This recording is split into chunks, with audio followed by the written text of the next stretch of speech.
देश और दुनिया की हर छोटी बड़ी खबर के लिए सब्सक्राइब करें A1 टीवी न्यूज। साथ ही बेल आइकन को प्रेस करें ताकि आप पा सकें ताज़ा खबरों की नोटिफिकेशन।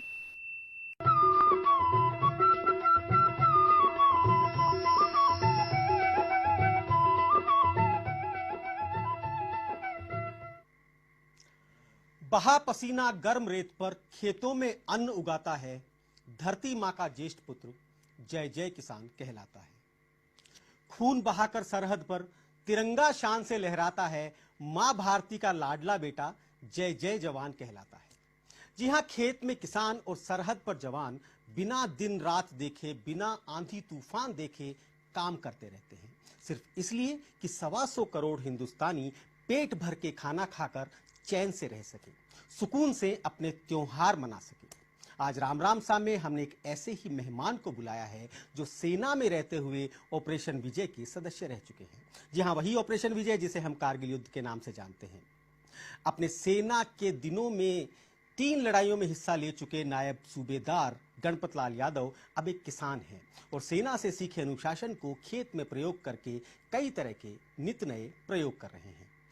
आपसे उनकी मुलाकात करवाएंगे, तो आइए प्रारंभ करते हैं राम राम साहब।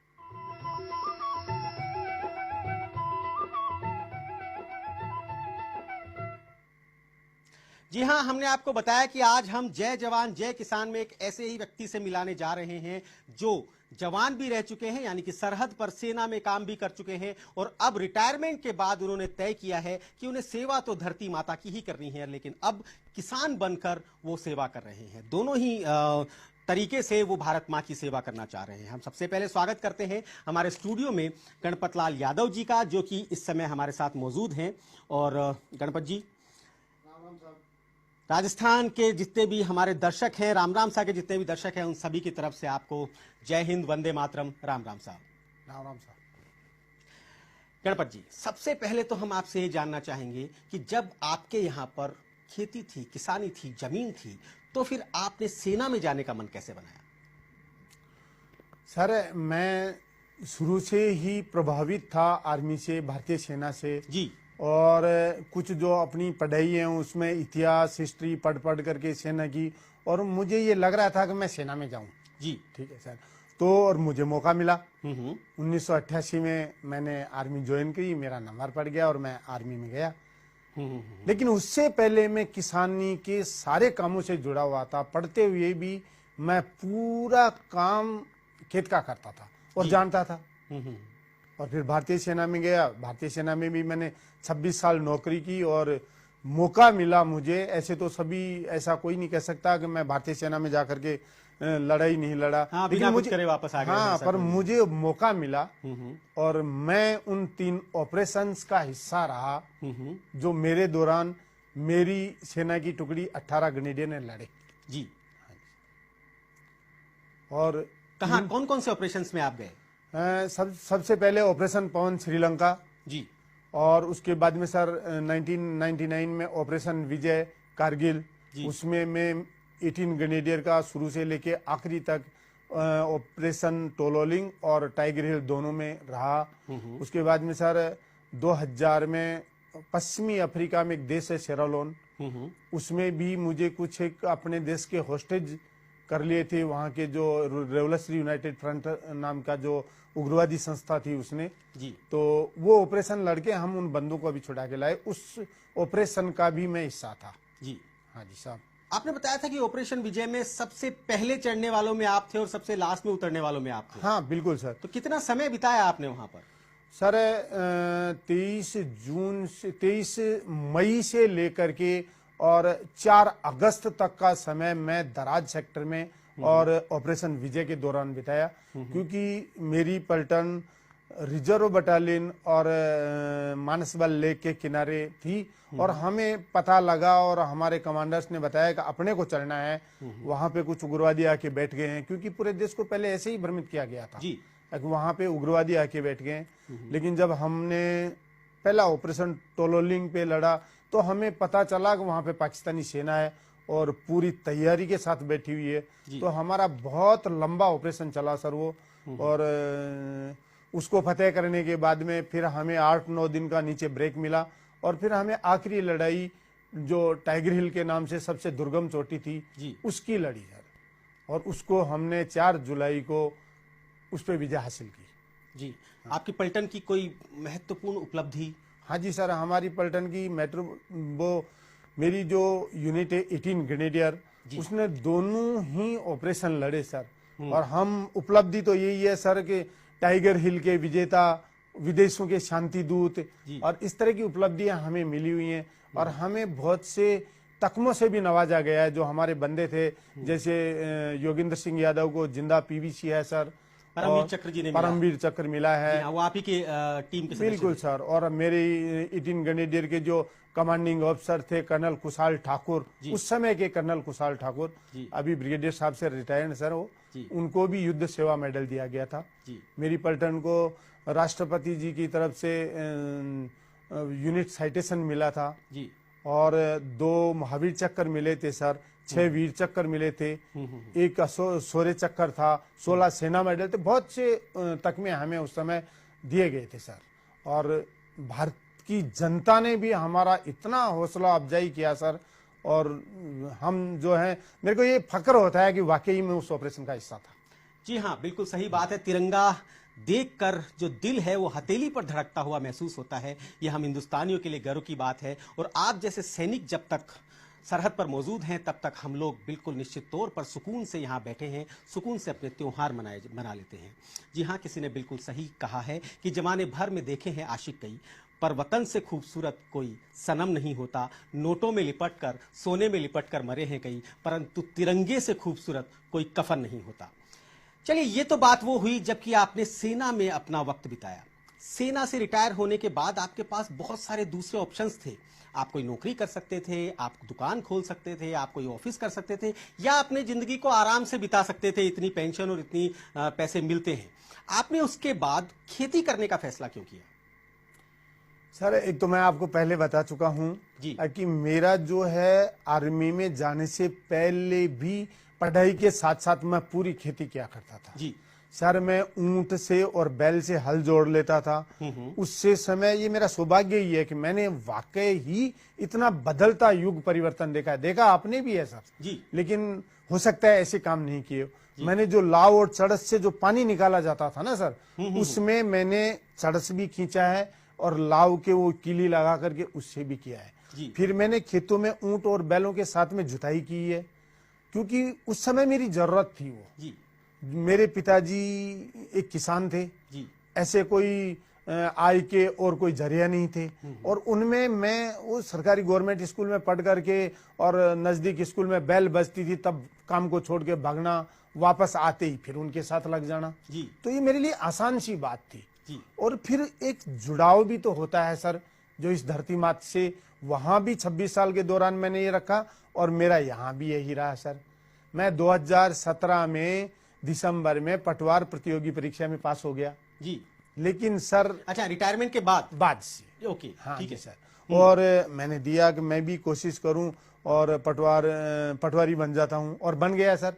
मेरी पोस्टिंग अलॉट हो गई जी। लेकिन फिर मुझे ऐसे लगा कि यार ऐसा छोड़ने से तो फिर अपना तो पीछे का बैकग्राउंड और जो खेती है ना, वो तो सर आजकल सभी ये सोच रहे हैं ना कि उसमें कोई आय का जरिया नहीं है, उसमें हमारी जरूरतें पूरी नहीं हो सकती हैं, उसकी मेहनत इतनी हो जाती है।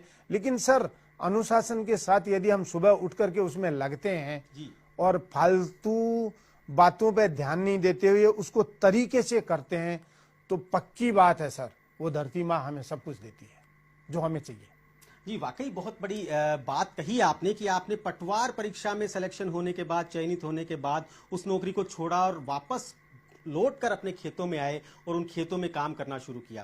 देखिए, वो युग दूसरा था जब आप सेना में जाने से पहले खेतों में काम कर रहे थे, ऊंट बैल से आप हल जोतते थे। लेकिन अब जब आप सेना से वापस आए तो यंत्रीकरण हो चुका है। अब पानी खींचने के लिए चड़स की जरूरत नहीं, पानी आराम से नलकूप से आ रहा है और ड्रिप इरिगेशन सिस्टम से आपके खेतों तक पहुंच रहा है। अब आपको हल जोतने के लिए ऊंट या बैल की जरूरत नहीं, अब आपके पास में ट्रैक्टर मौजूद हैं और अब आप सक्षम भी हो चुके हैं कि वो सब चीजें खरीद सकें।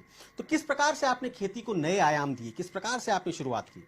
सर, मैंने ट्रैक्टर लिया जी आने के बाद में, क्योंकि ये पक्की बात है कि हम इस समय अब ऐसे जमाने में ना तो ऊंट और बैल से, चाहे मैं जानता हूं, लेकिन खेती नहीं कर सकते जी। मैंने ट्रैक्टर लिया, ट्रैक्टर चलाना मैं पहले से भी जानता था। आर्मी में जाने से पहले भी मैंने ट्रैक्टर चला लिया था। और मेरी जो खेती है सर, उसमें कुछ तो आजकल सर हालात ऐसे हैं, हमारा जो वाटर लेवल है वो बिल्कुल नीचे जाने से काफी परेशानी आ रही है। लेकिन फिर भी उसको यदि तसल्ली से किया जाए, ड्रिप सिस्टम लगाया जाए, तो पानी की बचत भी होगी उसमें सर जी। काफी। जैसे हम पहले क्या करते थे सर, ढोरों से और क्यारी से पूरी क्यारी भरती थी, तब दूसरी तरफ करते थे, तो पौधे के बजाय भी काफी पानी वेस्टेज होता था जी। अभी जो अपनी जो कंपनियों ने जो ड्रिप सिस्टम चलाया है ना सर, इतना कंट्रोल और जरूरत के मुताबिक पौधे में पानी जाता है कि हम थोड़े पानी में ज्यादा काम कर सकते हैं। जी हाँ, अभी असल में युग ही इसी चीज का है कि जो स्मार्ट तरीके से खेती करेगा उसे तो आय हो जाएगी, परंतु जो पुराने परंपरागत तरीके से करता रहेगा तो निश्चित तौर पर वो उसी तरीके से कर्ज में दबता चला जाएगा जिस प्रकार से किसान अब तक दबते आए हैं। यादव साहब, आपने परंपरागत खेती चल रही थी, गेहूं और सरसों की बिजाई उस समय चल रही थी आपकी तरफ, आपने आने के बाद में क्या नए काम किए? क्या आपने किसी दूसरी फसलों की तरफ बढ़े? हाँ जी सर जी। एक तो सर क्या है ना कि जिस तरह से युग परिवर्तन में हमारा जो डेवलपमेंट हुआ है, जो हर चीज का हुआ, उसी तरह से आजकल हमारे बच्चे लोग जो है ना सर, फ्लावर्स के लिए, गिफ्ट करने के लिए, तो एक तो ये फूलों वाली खेती और एक खासकर गेंदा, ये अपने जयपुर के आसपास में है ना सर, जो गजरे के लिए गेंदा वगैरह, इसकी खेती बहुत अच्छी होने लगी और फलने भी लगी है सर। और इसके लिए हमारी जो जमीन है ना सर, ये बहुत ही अच्छी मिट्टी है इसमें। जैसे पहले सर आपने भी देखा होगा 30-40 साल पहले अपने यहाँ पे पेड़ पौधों की बहुत कमी थी जी। और आज हम आंवला और ये फार्मिंग के लिए जो भी चीजें लगाते हैं ना सर, वो सभी इतनी अच्छी हो रही हैं। हाँ, ये तो जरूर है सर, खेती और जमीन से जुड़े आदमी को मेहनत तो करनी पड़ेगी। जी हाँ, बिल्कुल मेहनत का, इसलिए और थोड़ा जो मिट्टी को ऑर्गेनिक तरीके से भी हम इस्तेमाल कर सकते हैं सर। हमारी खाद वगैरह को अच्छा बनाते हैं, बकरी की खाद को। जी हाँ, यहाँ बीच में मैं आपको एक बार रोकना चाहूंगा। आपने एक बार मुझे कुछ फोटोज भेजी थी जिसमें सूरजमुखी के पेड़ 20-20, 21-21 फुट लंबे आपने उगाए थे। किस तरीके से किया था वो सब? सर मैं सूरजमुखी के पौधे लिया जी। मैं आर्मी में भी सर जो फ्लावर अरेंजमेंट होते हैं उनसे सीख चुका था इन चीजों को कि जो कई जो डहेलिया है, कोस्मोस है, इनको जो है सर हाइब्रिड तरीके से यदि हम इस्तेमाल करते हैं ना, तो वो बहुत अच्छा फूल और डबल में हो जाता है सर। तो इसलिए मैंने सूरजमुखी के पौधे लाए, उनके पौध की क्यारी बनाई, उनका पौध में भी डिस्टेंस दिया, थोड़ा थोड़ा डिस्टेंस देने के बाद में मैं एक जोड़ में गया, उस जोड़ से मिट्टी लाया, क्योंकि वो जोड़ में पहाड़ों की चारों तरफ से बकरियां वगैरह चरी हुई जो मिट्टी आती है ना सर, उसमें बहुत सी पौष्टिक खाद होती है। और वो मैंने 3-3, 4-4 इंच उन क्यारियों में वो मिट्टी चढ़ाई। मिट्टी चढ़ाने के बाद में उसको ऑर्गेनिक खाद, ये जो अपने बकरी वगैरह की जो मिंगनी, इनको कूट करके डाला। फिर उस तरीके से बहुत अच्छा 22 फीट के लगभग मेरे 8-10 पौधे 20 से 22 फीट लंबाई के हुए। कितने फ्लावर्स कितने थे? 78, ज्यादा से ज्यादा मैंने एक पौधे में 78 सनफ्लावर के पौधे गिने हैं सर। जी हाँ, जी हाँ। और मैंने उसकी आपको फोटो भेजी थी। जी हाँ, मुझे आपने फोटो भेजी थी, बिल्कुल आप सही कह रहे हैं। राम राम समय, फिलहाल वक्त है एक छोटे से ब्रेक का। ब्रेक के बाद हम और बहुत सारी बातें जानेंगे हमारे आज के मेहमान से। जानेंगे किस प्रकार से उन्होंने सेना में काम किया और किस प्रकार से अब वो खेत में काम कर रहे हैं, किस प्रकार से उन्होंने खून बहाया और किस प्रकार से अब वो पसीना बहा रहे हैं। वक्त है एक छोटे से ब्रेक का। ब्रेक के बाद हम फिर हाजिर होंगे, कहीं जाइएगा नहीं, देखते रहिए A1 टीवी।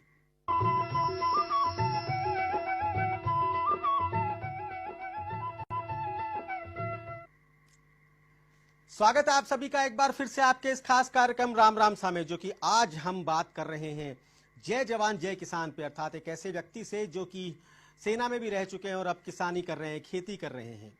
जिन लोगों ने अपना टेलीविजन सेट थोड़ा सा लेट ऑन किया है, उन्हें बता दें कि आप भी अगर अपनी किसी भी प्रकार की ऐसी खेती से संबंधित समस्या हो जिसमें कि आप सब्जियां उगा रहे हैं, फल उगा रहे हैं और उसमें किसी प्रकार की आपको दिक्कत आ रही है, किसी तरह की कोई समस्या आ रही है, तो आज हमारे साथ एक पढ़े लिखे किसान मौजूद हैं। आप उनसे बात कर सकते हैं। आपको करना सिर्फ इतना सा है कि 0141 451 5103 पर हमें डायल करना है। डायल करने से पहले आपसे एक छोटी सी गुजारिश है कि आप टीवी के सेट से थोड़ा सा दूर हो जाए, टीवी के वॉल्यूम को कम कर दें, किसी ऐसी जगह पर खड़े हो जहां की नेटवर्क अच्छा आ रहा हो और फिर हमें डायल करें, जिससे कि हम आपकी बात को अच्छे से सुन सकें और हमारे एक्सपर्ट अच्छे से आपको जवाब दे सकें। चलिए हम बातचीत का सिलसिला आगे बढ़ाते हैं। गणपत जी, हाँ जी तो आपने फिर परंपरागत खेती के बाद किस किस तरह की खेती शुरू की? सर, परंपरागत जो खेती है वो हम पीढ़ियों से करते आ रहे हैं। जी उसमें आज के जमाने में इतना मुनाफा नहीं होता है सर। जी और फिर दूसरी बात, हमारा जो टेक्नोलॉजी है वो भी अच्छी बढ़ चढ़ करके आई है। जी इसलिए हमें खेती को नए आयाम के साथ में सब्जियां उगाना और सब्जियों की पैदा बहुत अच्छी हुई। जी और आजकल तो सर आप देखो कि अपने जयपुर के, आज जयपुर चोमू जो ये इलाका है ना सर, जी। इसमें जितनी सब्जियां जो अपनी सीजनल नहीं होती, उनके अलावा हमें गर्मियों में सब्जियां उगाने की, और मंडियों में भरमार, अभी आप देखो टमाटरों की भरमार होती रही है। हाँ, भाव हमें कभी अप कभी डाउन होता रहता है, लेकिन हाँ, यदि हम लगातार करते रहें तो पक्की बात है कि हमें कुल मिलाकर के मुनाफा होएगा सर। सर, एक किसान होने के नाते आप कह रहे हैं कि सब्जियां उगाएं, किसान होने के नाते आप कह रहे हैं कि सब्जियों में अच्छी पैदावार होती है, परंतु अगर एक आम आदमी की तरफ से मैं आपसे प्रश्न पूछूं कि सब्जियों के बारे में जितना ज्यादा भ्रांतियां लोगों में फैली हुई है कि इस समय जितनी भी सब्जियां हैं वो केमिकल युक्त आ रही हैं, वो उनमें जहर भरा हुआ है, केमिकल के कारण वो दूषित हो गई हैं, तो उस सब के बारे में आप क्या कहना चाहेंगे? हाँ सर, ये चीजें जो हैं बहुत ज्यादा तो जो है भ्रांति है सर इस चीज में, क्योंकि मैं, लोग, यादव जी, आपको रोकना चाहूंगा। एक दर्शक हैं इस समय जो हमारे साथ फोन लाइन पर मौजूद हैं, पहले उनसे बात करते हैं, वो क्या जानना चाहते हैं। हाँ जी सर। जी, राम राम साहब। राम राम। जी, मैं गेंदा के फूल की खेती करना चाहता हूँ। कौन से फूल की खेती करना चाहते हैं? गेंदा गेंदा। गेंदा के फूल की खेती करना चाहते हैं। कहाँ से बोल रहे हैं आप? मैं सागर जिला मध्य प्रदेश से बोल रहा हूँ। मध्य प्रदेश से बोल रहे हैं। आपका बहुत बहुत आभार कि आपने हमें यहाँ फोन किया। यादव जी, बताइए किस प्रकार से वो गेंदे की हाँ खेती जी की सर, शुरुआत राम कर राम सकते हैं? साहब। और मैं आपको बता सर, गेंदे की फूल के लिए आप पहले तो बीज जो है ना सर, गेंदा दो प्रकार का होता है। एक तो लाल जो छोटे फूलों में आता है, और एक जो बड़ा जिससे गजरा सजाया जाता है। जी तो आप उनको दोनों को चूज करो कि मुझे कौन सा गेंदा उगाना है सर। जी फिर उसको बीज को अच्छी तरह से, क्यारी जो बीज के पौध के बनाने के लिए जो क्यारी है सर, उसमें आप मिट्टी चेक करो। आपके जो मध्य प्रदेश में थोड़ी सी मिट्टी क्या है सर, चिकनी और ऐसे लोथे जैसी मिट्टी होती है, जिसमें पानी डालने के बाद में पकड़ ज्यादा कर लेती जी। है। और पौध के लिए, गेंदे की लगाने के लिए आपको थोड़ी सी बालुई मिट्टी मिला करके उस मिट्टी को थोड़ा सा सही करना होगा, और उसमें ऑर्गेनिक जो खाद, अपनी गोबर की खाद है, उसको अच्छा सा कूट करके और 2-2, 3-3 सेंटीमीटर उसमें खाद डालो। फिर उसको अच्छे से मिलाओ। आपकी जमीन की डली को पूरा उसमें तोड़ दो। जी तोड़ने के बाद में फिर पौधे जो बीज डालो, उस, क्योंकि बीज भी महंगा आता है। जी हाँ। हम ऐसे बीज के ऊपर बीज डालेंगे तो एक तो बीज पौधा कमजोर उगेगा, और वो बीज का भी नुकसान होगा। तो उसको ढंग से अच्छी तरह से एक एक बीज को लाइनें अंगुली से खींच करके उनको उसके अंदर चोबो, और चोबने के बाद में फिर उसको परत को थोड़ा सा ढक दो। ढकने के बाद में पानी आप इस तरह से दो कि वहां उस क्यारी में कहीं खड्डा नहीं पड़े और बीज का नुकसान नहीं हो। और फिर आप उस पौध में टाइम टाइम पानी देते रहो। ये उगाओ आप अभी, मतलब है आप फरवरी के लास्ट वीक में और मार्च के फर्स्ट वीक में उगा सकते हैं, जो गर्मी के लिए जो पौधे होते हैं। और विंटर के लिए भी गेंदा आता है। विंटर वाला जो गेंदा होता है, आप सितंबर अक्टूबर में डाल करके वो नवंबर दिसंबर में आपको विंटर फ्लावर के साथ में बहुत अच्छी खेती दे देगा सर। और फिर उसको जब वो पौध लगभग आधा पौने फीट की हो जाती है, तो वहां से उखाड़ करके फिर उसको तरतीब से जुताई बुआई खेती की करके, और लगभग 1.5 से 2 फीट की दूरी के ऊपर पौधे को लगाओ। जो बड़ा डबल वाला जो गेंदा होता है उसकी आप दूरी कर दो 1.5 से 2 फीट, और जो छोटा गेंदा है उसकी 1 से 1.5 फीट। और फिर उसको तरतीब से पानी भी देते रहो। उसमें खाद की जरूरत है तो खाद देते रहो सर, आपको बहुत अच्छा गेंदा फैलेगा वो। जी, यादव साहब, बात कर रहे थे हम ऑर्गेनिक सब्जियों की। हाँ जी सर। इससे पहले बीच में प्रश्न आ गया, आपने उनका जवाब दिया। मैं अब चाहता हूं वापस हम अपने प्रश्न पे आए कि क्या करना चाहिए आम आदमी को। तो लगता है कि इस समय जो भी सब्जियां आ रही हैं वो सब की सब प्रदूषित हैं, वो सब की सब केमिकल युक्त हैं। कैसे निजात दिलाएंगे इनको आम आदमियों को? सर, आम आदमियों की तो कुछ धारणा भी ऐसी हो गई है, लोगों की, कईयों की, मैंने सुना है सर, मानसिकता ये है यारो, आजकल तो जो है लौकी की बीज में इंजेक्शन लगाते हैं और लौकियां, लेकिन सर मैं आपको बताया कि मैंने पहले भी खेती में काम किया और अब भी मैं सब्जियां उगा रहा हूं। मैंने ऐसा नहीं देखा कहीं कोई इंजेक्शन से खेती हो रही है। हाँ, ये जरूर है सर, उसमें जो खाद है, यूरिया है, कुछ अपने जो फर्टिलाइजर्स के अनुसार जो कंपनियों से आते हैं, फिर उसमें जैसे कोई कीड़ा आ रहा है तो उसमें अंडरस्टूड सी बात है सर, हम उसमें दवाई डालेंगे। हाँ, कीड़े से बचने के लिए दवाई कीड़े के बचने के लिए देंगे, पर उससे यदि आप खेती कर रहे हो और चाहते हो कि मैं ऑर्गेनाइज तरीके से ही करूं, ऑर्गेनिक तरीके से करूं, तो उसमें अपना गोबर और कुछ इस तरह की ढेर लगा करके धुआं करो शाम के टाइम, जिस समय मच्छर ज्यादा होते हैं ना सर, और एक ऊपर बल्ब लगा दो सब्जियों में, तो मच्छर क्या है सर, लाइट के पास जाता है जी। तो उस खेत का मच्छर यदि हम एक हेलोजन जैसा लगा देंगे तो वहां उस लाइट के पास में जा करके काफी सारे खत्म हो जाएंगे, और 2-4 दिन में वो होने के बाद में फिर वो मर जाएंगे और उनको नुकसान नहीं पहुंचाएंगे। तो ये ऑर्गेनिक तरीके से भी हम उसकी रोकथाम कर सकते हैं। जी, पपीता भी आपने लगाया हुआ है, हाँ जी साहब। पपीता भी आपके खेत में है। पपीते को किस प्रकार से आगे बढ़ाएं, पपीते से अच्छा उत्पादन किस प्रकार से हासिल हो सकता है? पपीते से सर मैंने खुद ने एक बहुत अच्छी फसल ली है जी। मैं पपीते देखा, मैंने चारों तरफ ना सर, पपीते को सिर्फ एक चीज से तो ज्यादा बचाने की जरूरत है। सर्दी यदि ज्यादा आ गई तो पपीते को मार देती है सर जी।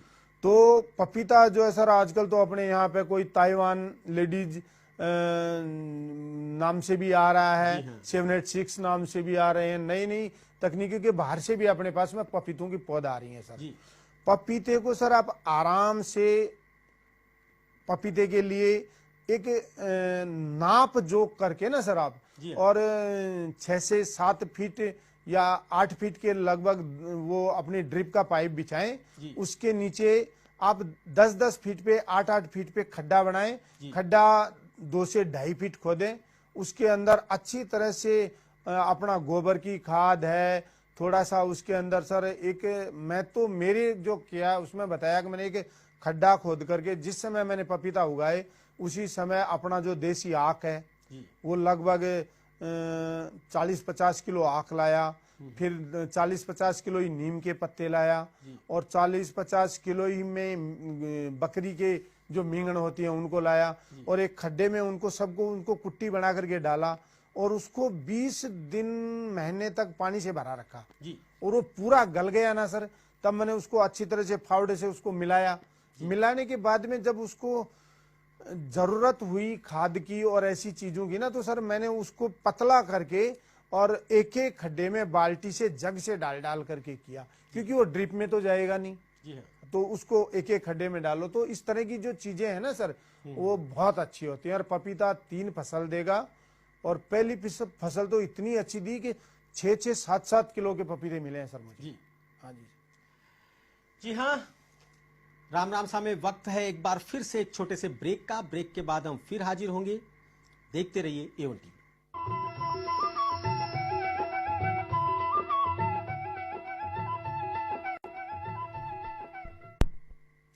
ब्रेक के बाद हाजिर है एक बार फिर हम आप सभी के बीच, आपके इस आधुनिक चौपाल में, जिसमें आप हमसे बात करते हैं, हमारे एक्सपर्ट से संवाद करते हैं और जानते हैं अपनी समस्याओं के समाधान।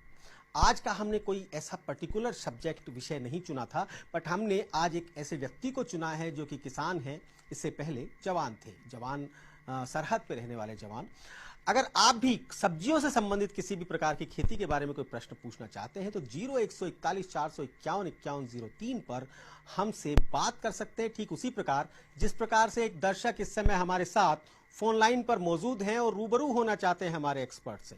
जी राम राम साहब। राम राम सर। जी सर, हमारे को उधर अनार की खेती करनी है और हमारे गांव में पानी भी कम है। कहाँ से बोल रहे हैं आप? कौन से? जोबनेर से। जोबनेर से बोल रहे हैं। बहुत बहुत आभार आपका कि आपने फोन किया। अब मैं जानना चाहूंगा किसकी खेती करना चाहते हैं आप? अनार की। अनार की खेती करना चाहते हैं। हमारे एक्सपर्ट आपसे बात करना चाहेंगे। यादव साहब। राम राम साहब। वो साहब, आप अनार के लिए, आपके पास बताया आपने कि पानी कम है, तो आप अनार के लिए ड्रिप सिस्टम अपनाओ। सबसे पहले तो सर आप ड्रिप से क्या है कि कम पानी में सर्वाइव हो जाएगा सर जी। और उसके लिए आप ऐसा करो कि पहले खड्डे जिनको थावड़े बोलते हैं अपन, जी। हर 10-10 फीट के ऊपर उनके थावड़े बनाओ।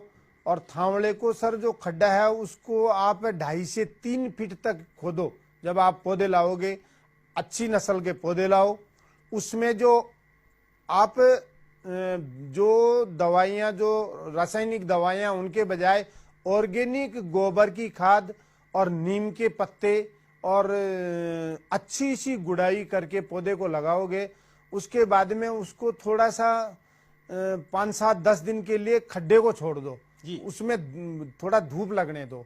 धूप के बाद में उसको फिर खड्डे को दोबारा से जब आप पौधे लेके आ जाते हो तो लगा करके और पानी दे दो, और टाइम टाइम पर पे उस पर पानी देते रहो।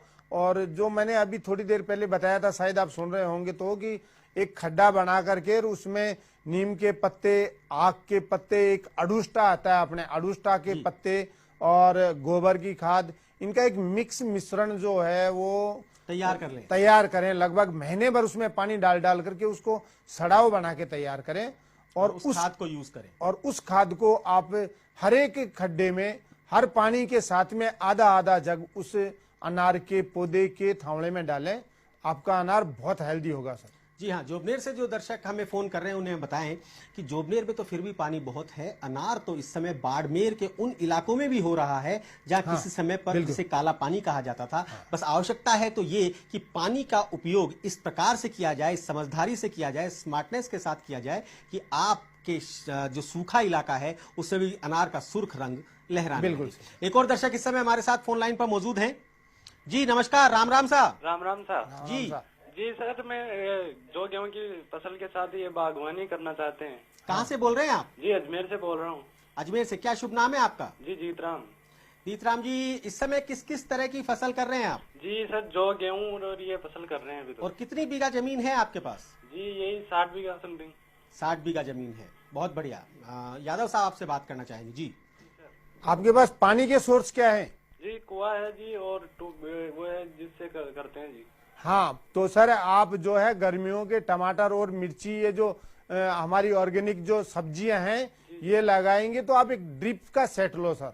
उसमें आपका जो कुएं का जो पानी है ना सर, उसको आप धोरे से देंगे और जो ड्रिप से बनाएंगे उसमें आप उसको 3 गुना जमीन में पानी दे सकते हैं।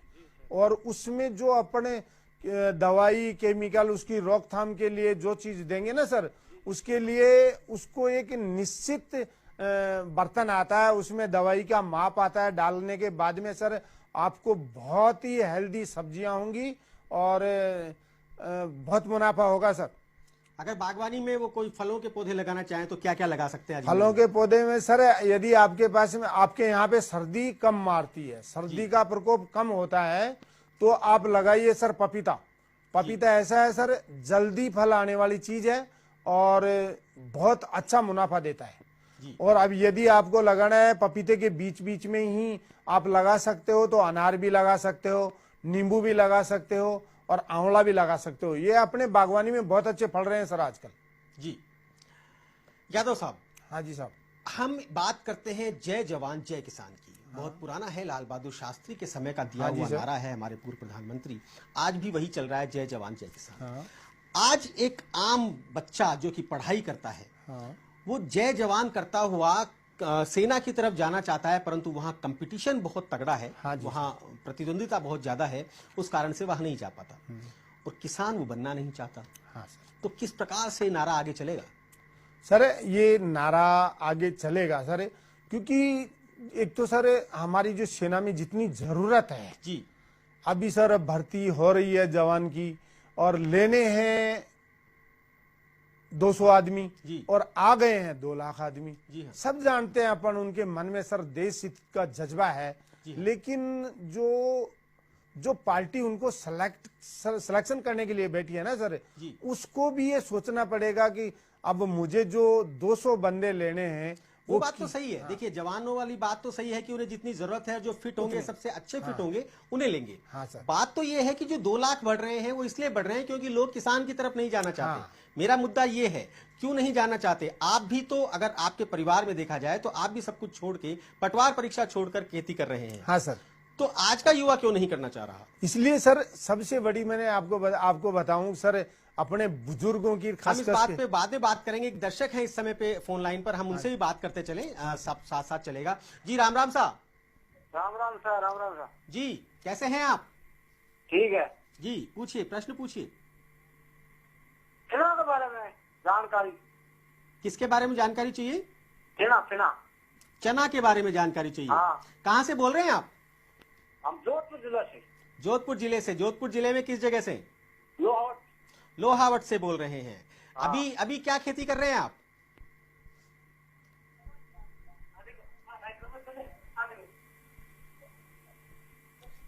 आप टीवी की तरफ ना देखें, आप फोन पे बात करें। क्या जानना चाहते हैं चने के बारे में? चना हमारे पीला पड़ गया ना। चना पीला पड़ गया। गणपत जी बताइए, चना हाँ पीला सर। पड़ गया है उनका। चना सर आपका पीला पड़ गया तो या तो आप उसमें पानी ज्यादा दे रहे हैं, और पानी ज्यादा नहीं तो फिर उसमें खाद की मात्रा कम है सर, इसलिए पीला पड़ा है वो। आपने जो पहले कहा, अभी आप ऐसा कीजिए, उसमें अभी तो अपने पास में विकल्प भी एक यूरिया ही बचता है। पानी से पहले आप उसकी निराई गुड़ाई करके और एक यूरिया स्प्रे करके और एक बार से पानी दे दो उसमें, क्योंकि और जो खाद आप गोबर वाली रही है ये तो बुआई से पहले ही डाल सकते हैं। अभी पीला पड़ा है, यदि किसी बीमारी से पीला पड़ा है जी, तो आप अपने जो सर ग्राम सेवक जो महोदय हैं उनको दिखाइए और वो आपको स्प्रे बताएंगे। बिल्कुल सही बात है। हाँ। जी हाँ, यही खूबसूरती है इस कार्यक्रम की कि जिस समय पे बात कर रहे हैं हमसे किसान भाई, उस समय अपने परिवार को दिखा रहे हैं कि देखिए मेरा नाम टीवी पर आ रहा है। और बहुत ही अच्छा लगता है जब इस तरीके से किसान हमें फोन करते हैं, बहुत प्रसन्न होते हैं, बहुत खुश होते हैं। चलिए, बात चल रही थी यादव साहब हमारी ये कि अगर नहीं, बीच में एक और दर्शक हैं, पहले उनसे बात कर लें, फिर मैं आपके पास आता हूं। अपना प्रश्न मेरा अभी तक सुरक्षित है। जी राम राम साहब। राम राम साहब। जी कहाँ से बोल रहे हैं आप? हेलो, कहाँ से बोल रहे हैं आप? रावत सर से। रावत सर से बोल रहे हैं। जी प्रश्न पूछिए।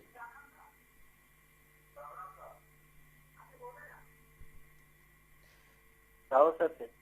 टीवी के वॉल्यूम को कम कर दीजिए और हमसे फोन पे बात कीजिए। कहाँ क्या पूछना चाहते हैं आप? सर नींबू के पौधा है 2-3, उनके फल नहीं लग रहे हैं। अच्छा, घर में आपने नींबू का पौधा लगाया हुआ है? हाँ जी।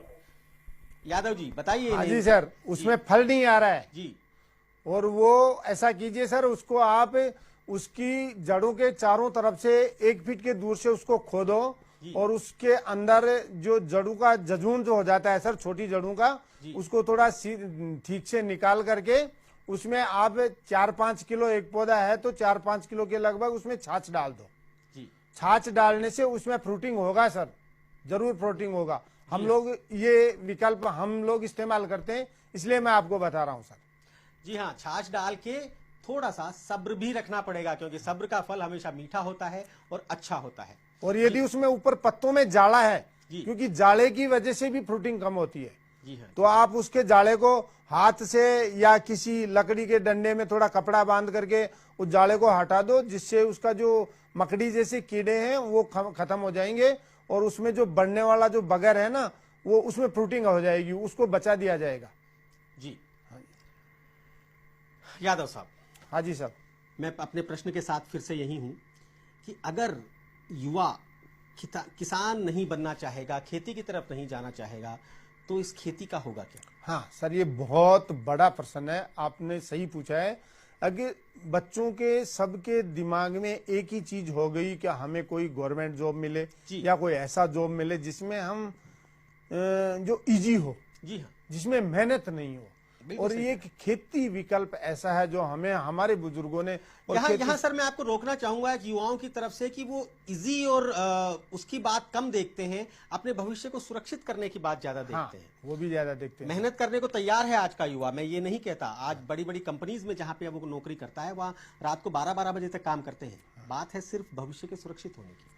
वो खेती में कैसे सुरक्षित हो सकता है? ऐसे सर थोड़ा सा तो इस चीज के लिए हमारी जो ऑर्गेनाइजेशन, जो सरकार है हमारी, उनको भी थोड़ा सा सोचना पड़ेगा कि एक ऐसी चीज है सर, किसान की जो पैदावार है वो इस तरह की है, उसकी रेट खरीदने वाला तय करता है। जी हाँ। बाकी आप कोई भी चीजें देख लीजिए किसी भी साइड की, उनकी रेटें बेचने वाला तय करता है। जी हाँ। लेकिन किसान की चीज ऐसी है, उसकी रेट या तो जो मीडिएटर जो दलाल होगा वो तय करेगा या फिर लेने वाला तय करेगा। एक और दर्शक है इस समय जो हमारे साथ फोन लाइन पर मौजूद हैं, रूबरू होना चाहते हैं आपसे अपने प्रश्न के साथ में। जी राम राम साहब,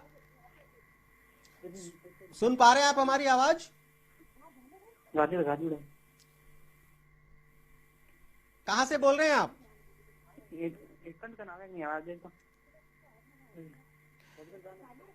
लगता है आप भी टीवी देखने में व्यस्त हो गए हैं और फोन को आपने शायद थोड़ा सा दूर रख दिया है। आपकी आवाज हम तक पहुंच रही है परंतु हमारी आवाज शायद आप तक नहीं पहुंच पा रही है। जी यादव साहब। हाँ सर, तो मैं बता रहा था सर कि इसके लिए थोड़ा सा तो हमारी सरकार को ध्यान देना, क्योंकि एक हमारी जो यदि डेडलाइन से नीचे रेटें चली जाती है ना सर जी, तो फिर किसान को आत्महत्या के अलावा कुछ नहीं दिखता जी, क्योंकि वो कर्ज के बोझ के नीचे दब जाता है। और ये चीजें हमारी नई पीढ़ी ने अच्छी तरह देख रखी है। जी तो इसका एक तो सहयोग हमारी सरकार को भी करना चाहिए, दूसरा फिर जो हमारे जैसे जो इंटरेस्ट से खेती कर रहे हैं जी हाँ, उनको भी, जैसे मैंने आपको बताया, मैंने आपको भेजा कि मैंने ऐसा सूरजमुखी पैदा किया है। जी हाँ, एक बीज के अंदर मैंने 78 फूल लगा दिए हैं। जी हाँ। फिर जो आज एक अपने अजीतगढ़ से किसान सम्मानित हुए हैं जी पद्मश्री हाँ, से सर। बिल्कुल मैं उनको भी यहाँ पे याद करना चाहूंगा कि जगदीश पारिक जी को पद्मश्री से सम्मानित किया गया है। जगदीश पारिक जी राम राम सा का हिस्सा रह चुके हैं और जगदीश पारिक जी वाकई में एक बहुत अच्छे किसान हैं।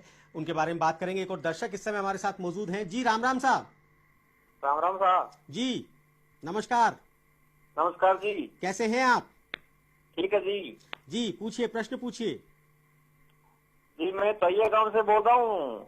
जी बोलिए। और जी मेरे चीकू का पेड़ लगा हुआ है तो वो इनके फल नहीं लग रहे। चीकू के पेड़ में फल नहीं लग रहे हैं आपके? हाँ जी।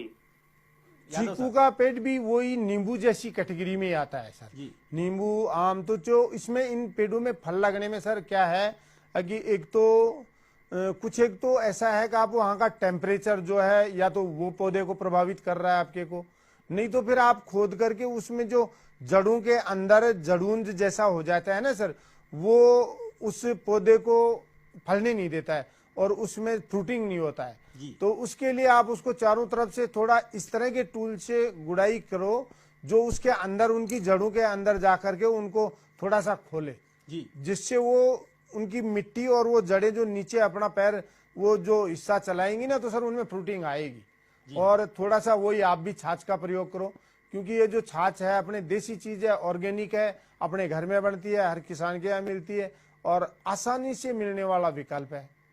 तो ये डालने से उसमें फ्रूटिंग आएगा सर। जी हाँ। और राम राम साहब में वक्त है एक छोटे से ब्रेक का। ब्रेक के बाद हम फिर हाजिर होते हैं। कुछ और दर्शक हमारा इंतजार कर रहे हैं ब्रेक के उस पार। देखते रहिए A1 टीवी।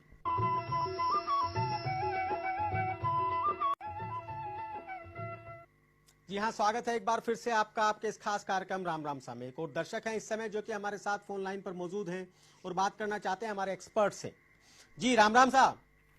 राम राम साहब। जी कैसे हैं आप? बढ़िया है जी। जी पूछिए, प्रश्न पूछिए।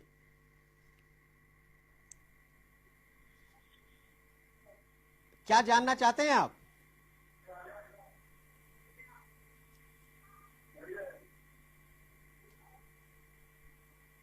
आप फिर टीवी में व्यस्त हो गए हैं और शायद फोन पर आपका ध्यान नहीं है। आप लोगों से मैं यही हमेशा गुजारिश करता हूं कि जिस समय आप हमसे फोन पे बात करें उस समय अपने टीवी के वॉल्यूम को बिल्कुल बंद कर दें, टीवी पर से ध्यान हटा दें और फोन पर कंसंट्रेट होकर हमसे बात करें, जिससे कि आपकी बात हम तक और हमारी बात आप तक पहुंच सके। एक और दर्शक इस समय फोन लाइन पर मौजूद हैं। जी राम राम साहब। राम राम साहब। जी हमारे जीरा पीला पड़ रहा है। जीरा पीला पड़ रहा है आपका? कहाँ से बोल रहे हैं आप? हम जोधपुर से फड़ोदी तहसील औ से बोल रहे हैं। हाँ जी हाँ, काफी फेमस है आपका गांव औ। लोग हाँ। उसके माइलस्टोन को फोटो में दिखाते हैं औ और कहते हैं शक्ति कपूर का गांव है। ये वही गांव है? कौन सा? कहते हैं कि शक्ति कपूर का गांव है ये औ।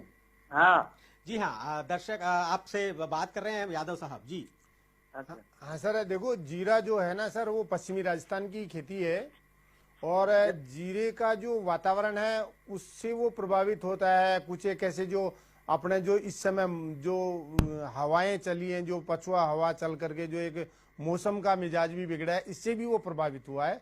तो आप अपने जो सर जो ग्राम सेवक हैं, जो कृषि विशेषज्ञ, आप थोड़ा जीरा के बारे में उनसे राय लेना सर, पीला हुआ तो, क्योंकि वो देखेंगे उसमें कहीं कोई कीड़ा तो नहीं है और उस कीड़े के अनुसार ही वो आपको दवाई और उसका उपचार बताएंगे सर।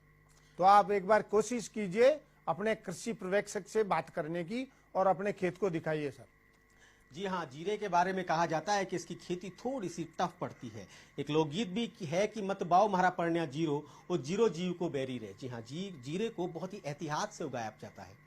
चलिए सर, मेरी बात अभी भी वही है कि हमारे जो जवान हैं, हमारे जो युवा हैं, मैं यहाँ युवा बेरोजगारों की बात कर रहा हूँ, उन्हें इस समय जवान कह रहा हूँ, उन्हें आप क्या कहना चाहेंगे जो कि जवान बन नहीं पाते हैं क्योंकि वहां कंपटीशन है, सेना में जा नहीं पाते हैं और किसान वो बनना नहीं चाहते हैं? हाँ सर, मैं पहले तो सलाम करता हूं उनके जज्बे को जी। वो किसी भी तरह से देश की सेवा करना चाहते हैं। जी हाँ। और उसमें यदि उनका सिलेक्शन नहीं हुआ तो मैं उनको राय देता हूं कि वो मायूस ना होए। जी। और देश की ये भी तो बहुत बड़ी सेवा है सर, अन्नदाता बनना। जी हाँ, बिल्कुल, बहुत अच्छी और बात कही इसके लिए मेहनत के साथ तकनीकी की जरूरत है, जो आज खूब इजाद हो रही है, हर साइड से इजाद हो रही है। तो इसके लिए उनको अपने जो जमीन है, और नहीं है तो आज ऐसे बहुत से आदमी हैं सर जिनके पास जमीनें हैं पर उनके पास खेती करने वाला नहीं है। जी हाँ। और उनके पास पूरा विकल्प और पूरा जो आज की तकनीकी के लिए पैसे खर्च करने के लिए साधन भी है। तो जी हाँ, बिल्कुल सही कहा आपने कि अगर आपको देशभक्ति है तो देशभक्ति आप इस प्रकार से भी पूरी कर सकते हैं कि आप खेती करें और 125 करोड़ हिंदुस्तानियों के पोषण का प्रबंध करें। एक और दर्शक इस समय हमारे साथ फोन लाइन पर मौजूद हैं। जी राम राम साहब, सुन पा रहे हैं आप हमारी आवाज? समय बहुत कम बचा हुआ है, मैं चाहूंगा कि अगर आप हमारी बात सुन पा रहे हैं तो हमसे बात करें। हेलो जी, प्रश्न पूछिए।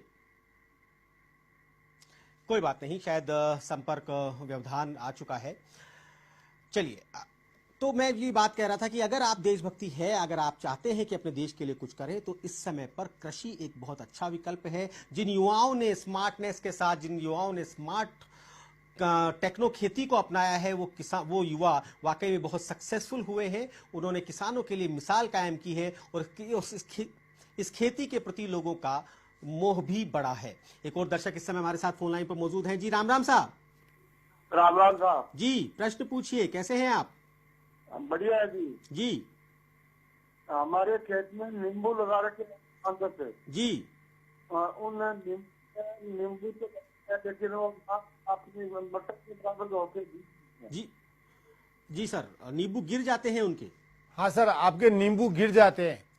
तो एक तो सर आप उसमें वही जड़ों वाला जो खोद करके ना सर, उसके 1-1 फीट चारों तरफ से, और उनमें जो जड़ूंद का जो जड़ूंद अलग हो जाता, अंदर हो जाता है सर, गांठें होती हैं जी, उनको थोड़ा सा जैसे कुश या सब्बल जैसा, कुशवा जैसा उसमें दे करके और उस मिट्टी को उनकी जड़ूंदे से छुड़ा दो। छुड़ाने के बाद में आप थोड़ी सी बकरियों की मींगने कूट करके उनको छाछ में मिला करके और वो डाल दो। और ऊपर यदि आपका मकड़ी जैसा जाड़ा है उसमें जी, तो उसको आप किसी भी तरीके से अपने हाथ से इनको निकाल दो, और जो पत्ते जो बिल्कुल ऐसे मुड़े हुए हैं उनको भी आप उनसे निकलवा दो और पानी दे दो सर, आपका नींबू दोबारा से अच्छा हो जाएगा सर वो। जी हाँ, एक और दर्शक है इस समय हमारे साथ फोन लाइन पे मौजूद। जी राम राम साहब। जी, सुन पा रहे हैं आप हमारी आवाज? हाँ जी सर। जी हाँ, तो प्रश्न पूछिए अपना। मैं ये पूछा था सर, मैंने 4 बीघा गेहूँ बो रखे हैं जी। अब उसके वो पत्तियां बिल्कुल पीली पीली पड़ रही है जी, उसके बारे में पूछ रहा था मैं सर से। सर कितने बड़े हैं आपके गेहूं? मान लो अब 1-1 फीट के हो गए। हाँ, 1-1 फीट के हो गए। तो अभी बरसात हुई है सर, आपके यहाँ हुई है? हाँ, तो सर आप थोड़ा सा उसमें एक यूरिया का स्प्रे कर दो। यूरिया का? हाँ जी सर। जी हाँ। अच्छा। हाँ, यूरिया का स्प्रे उस समय करना सर जब सुबह ओस पौधे से नीचे गिर जाती है, नहीं तो वो पत्तों पे चिपक जाएगा। और सूखे हुए जो पत्ते हैं ना उस समय कर दो।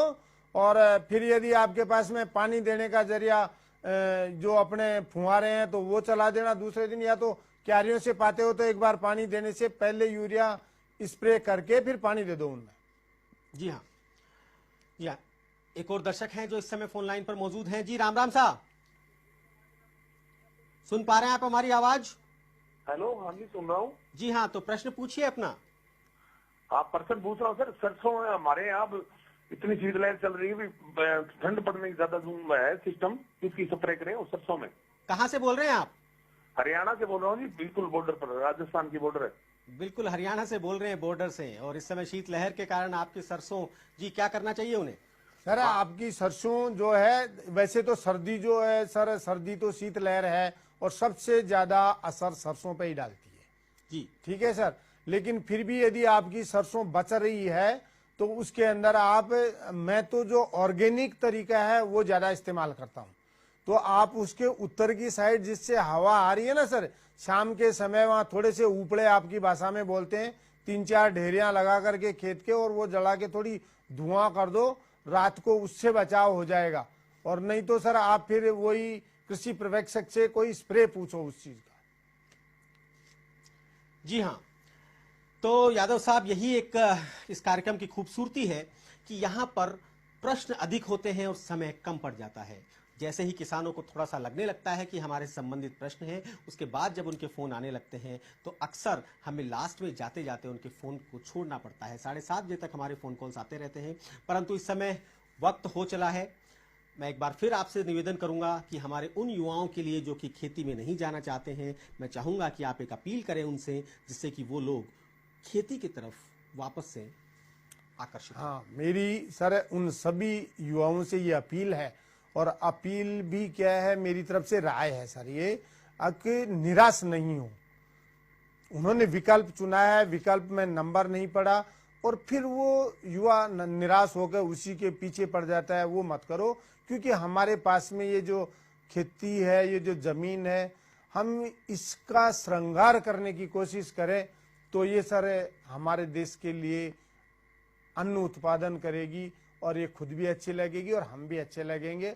और खून और पसीना दोनों एक जैसी चीज है। जी हाँ। ये सेना में भी बहाया जाता है और खेती में भी बहाया जाता है, और दोनों का अच्छा नतीजा आता है और आपको भी अच्छा मिलेगा। कोशिश करो मेहनत करके और खेती में अन्न उत्पादन करने की, और दूसरों को दोगे, जिसके भी पेट में जाएगा दुआ भी हमें ही देगा वो। तो हमें सर आय के साथ साथ में अन्नदाता भी कहलाने का अवसर मिलता है। जी हाँ, बहुत बहुत धन्यवाद आपका। आज आप हमारे स्टूडियो में पधारे, आपने अपने संस्मरण बताए, जो आप सेना के समय की संस्मरण बताए, आपने कुछ ऐसी बातें बताई जो कि हमारे किसानों के लिए लाभदायक सिद्ध हो सकती हैं कि किस प्रकार से आपने खेती की। बहुत बहुत धन्यवाद आपको, बहुत बहुत सलाम A1 टीवी की पूरी टीम की तरफ से। जी, और वक्त है आपसे इजाजत लेने का, परंतु अगले सप्ताह आज ही के दिन, आज ही के समय हम फिर मिलेंगे किसी नए एक्सपर्ट के साथ, किसी नए विषय पर। तब तक देखते रहिए A1 टीवी।